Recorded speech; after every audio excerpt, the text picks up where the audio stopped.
ऊपर और नीचे से जाके। अगर दाएं बाएं से कहेंगे तो शायद वो थोड़ा कंफ्यूज हो जाए। ठीक है, तो इस वजह से इस तरह का है। और कोई डाउट सर?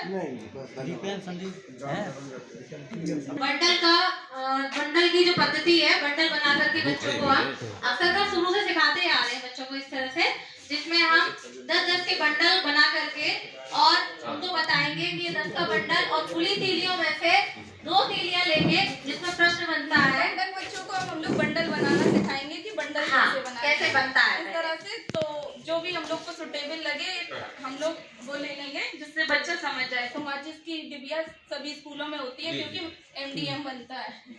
5, 6, 7, 8, 9, 10 इस तरह से उन्हें बंडल बना के दिखा देंगे कि ये 10 का हो गया तो बेटा ये एक बंडल हो गया, 10 को मिलाकर ये एक हो गया। इस तरह से अभी जैसे हम लोगों ने यहाँ पे क्वेश्चन में 22 दिया है, तो उनसे कहेंगे कि 22 के लिए कितने बंडल बनाए और कितने खुली हुई तिल्लियों का प्रयोग करेंगे।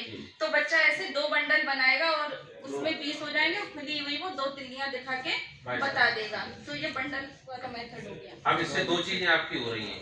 यहाँ आपने देखा कि बंडल के द्वारा 2 चीजें हो गई कि सामने मूर्त रूप भी दिख गया, बच्चे ने झुके भी देख लिया और जो जोड़ का सवाल था उसको भी कर लिया। तो ये चीज क्या है, ये टॉपिक है 2 अंक की संख्या होती है अलग अलग रणनीति कि हाँ 22 आए कैसे।